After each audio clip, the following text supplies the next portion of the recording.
السلام علیکم ناظرین، زنجیر ٹی وی کے پروگرام وقت کی بات میں آپ کو خوش آمدید کہتے ہیں۔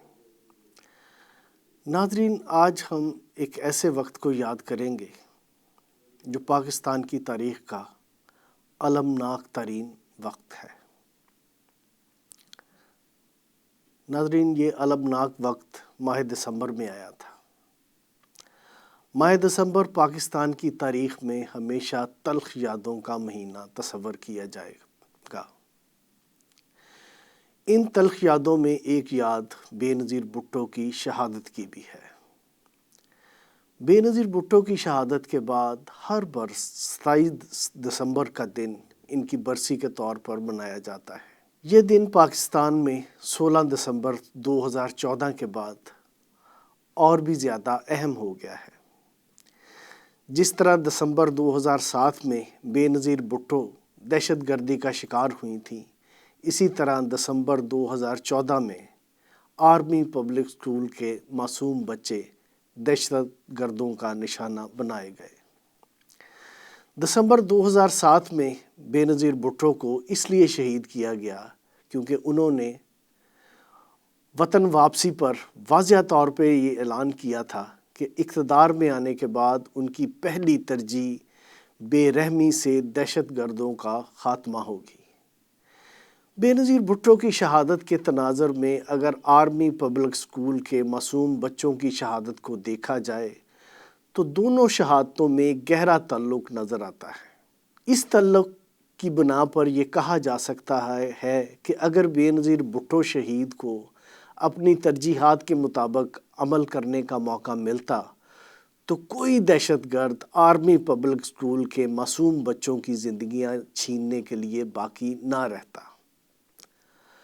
آج اس بہادر خاتون کی شہادت کے موقع پر ہم اس کے فہم کو بھی خراج تحسین پیش کرتے ہیں، کیونکہ دہشت گردی کے پھیلاؤ کے خطرے کو جس طرح انہوں نے برسوں پہلے محسوس کر لیا تھا، اس کا ادراک بحیثیت قوم ہمیں بہت دیر بعد اور بہت سے نقصانات اٹھانے کے بعد ہوا۔ ناظرین، ہر برس 27 دسمبر کو لوگوں کی بہت بڑی تعداد بے نظیر بھٹو شہید کی برسی میں شرکت کرتی ہے۔ برسی میں شرکت کرنے والوں میں سے ہر کوئی جانتا ہے کہ ان کی پارٹی کی چیئرپرسن کو سازش کے تحت قتل کیا گیا تھا، مگر ان لوگوں میں سے بہت کم یہ جانتے ہوں گے کہ بے نظیر کا مقدمہ قتل کس مرحلے تک پہنچا۔ جن چند لوگوں کو یہ علم ہے کہ 13 برس قبل قائم ہونے والا قتل کا مقدمہ اب تک کتنے موڑ مڑ چکا ہے، انہیں شاید ہی یہ یقین ہو کہ بے نظیر کے اصل قاتل کبھی منظر عام پر آئیں گے۔ بے نظیر بھٹو شہید کے قتل کے مقدمہ کی تفتیش کے بعد جس طرح عدالتوں میں سماعت ہوئی، اس سے ان کے قتل سے جڑے سوال حل ہونے کی بجائے مزید پیچیدہ ہو گئے۔ بے نظیر بھٹو کے قتل کی تفتیش اسکاٹ لینڈ یارڈ، اقوام متحدہ کی انویسٹیگیشن ٹیم اور FIA پاکستان نے کی۔ مقدمہ کا چالان FIA نے عدالت میں پیش کیا۔ اس چالان کے مطابق 5 لوگوں نے تحریک طالبان پاکستان اور القاعدہ کے ماں پر محترمہ شہید کو قتل کرنے والے 15 سالہ خودکش بلال کی مدد کی۔ FIA کے مطابق تفتیش کے دوران رشید احمد اور شیر زمان نے اعتراف کیا کہ وہ تحریک طالبان کے درمیانے درجے کے عہدیداروں کی حیثیت سے اس سازش میں شریک ہوئے، جبکہ حسنین گل اور رفاقت نے بتایا کہ انہوں نے دہشت گردی کے واقعہ سے 1 روز قبل خودکش حملہ آور بلال کو رہائش فراہم کی۔ FIA کے سامنے قتل کی سازش میں شامل ہونے کا اعتراف کرنے والے عدالت میں اپنے بیانات سے منحرف ہو گئے۔ ان کے منحرف ہونے کے باوجود تفتیش کے دوران فون ریکارڈ سے ان کے قتل کی سازش میں ملوث ہونے کے اہم شواہد سامنے آ چکے تھے۔ دہشت گرد بلال کے DNA رپورٹ سے یہ ثابت ہو چکا تھا کہ وہ حسنین کی فراہم کردہ رہائش میں ٹھہرا تھا اور وہاں اس نے کون کون سی اشیاء استعمال کی تھیں۔ اس طرح کی شہادتوں کو نظر انداز کرتے ہوئے انسداد دہشت گردی کی عدالت نے قتل کے 5 گرفتار ملزمان کو شک کا فائدہ دے کر بری کر دیا۔ عدالت نے ملزمان کو اس بنا پر شک کا فائدہ دیا کہ جس ISI اہلکار نے FIA کے سامنے ان کی فون کالز کا سراغ لگانے کا اقرار کیا تھا، اس نے اپنی سیکورٹی کے خدشات ظاہر کر کے عدالت میں بیان دینے سے انکار کر دیا۔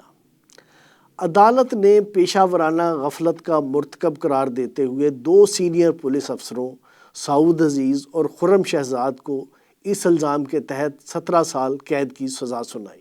یہ سزا اس وجہ سے سنائی گئی کہ ان کے حکم سے جایا وقوعہ کو اس طرح فوراً دھو دیا گیا کہ اس طرح دھونے سے کئی اہم ثبوت ضائع ہو گئے۔ یہ دونوں پولیس افسر پہلے مقدمہ کی سماعت کے دوران ضمانت پر رہا ہو کر اپنی ڈیوٹی پر واپس لے لیے گئے، اور پھر سزا کے بعد اپیل کی درخواست منظور ہونے پر عدالت نے دوبارہ انہیں ضمانت دے دی اور وہ دوبارہ پولیس میں اہم ذمہ داریاں سونپ دی گئیں۔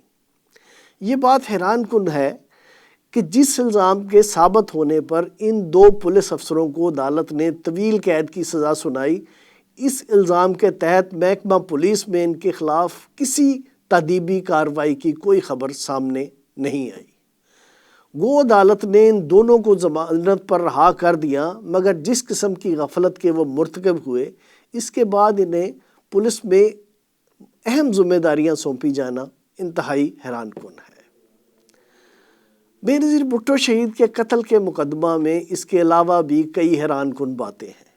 مثلاً 2017 میں پرویز مشرف نے BBC کو دیے گئے اپنے انٹرویو میں کہا کہ فوج میں ایسے بد باطن لوگ ہو سکتے ہیں جو بے نظیر کی قتل کی سازش میں شریک ہوئے ہوں۔ یاد رہے کہ جس عدالت نے بے نظیر شہید قتل کیس میں 5 ملزموں کو بری اور 2 پولیس افسروں کو سزا دی، اسی عدالت نے پرویز مشرف کو مفرور ملزم قرار دیتے ہوئے یہ کہا کہ مقدمہ کو ابھی ختم تصور نہ کیا جائے۔ عدالت کی طرف سے مفرور ملزم قرار دیے جانے والے مشرف کے متعلق معروف امریکی صحافی مارک سیگل نے ویڈیو لنک کے ذریعے عدالت کو بیان دیا کہ مشرف نے بے نظیر بھٹو کو کہا تھا کہ اگر وہ پاکستان واپس آئیں تو ان کی جان کو خطرہ ہوگا۔ مارک سیگل نے اپنے بیان میں دعویٰ کیا کہ وہ بے نظیر بھٹو کے ساتھ تھے جب وہ کہہ رہی تھیں کہ مشرف نے ان کے ساتھ بدزبانی کی ہے۔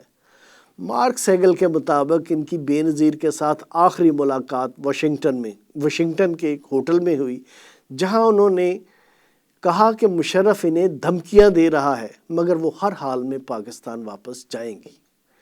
مارک سیگل نے اپنی گواہی میں یہ بھی کہا کہ بے نظیر نے پاکستان سے ایک اہم ای میل کے ذریعے کی جس میں لکھا کہ اگر ان کے ساتھ کچھ برا ہوا تو اس کا ذمہ دار مشرف ہوگا۔ عدالت کی نظر میں مارک سیگل نے مشرف کے خلاف بیانات کس قدر اہمیت کے حامل ہیں، اس کا اندازہ تو اسی وقت ہوگا جب عدالت مشرف کے متعلق کوئی فیصلہ سنائے گی، مگر ابھی تک مشرف اس کیس میں مفرور ملزم ہے۔ بے نظیر بھٹو قتل کیس کا ایک اہم کردار اکرام اللہ بھی ہے۔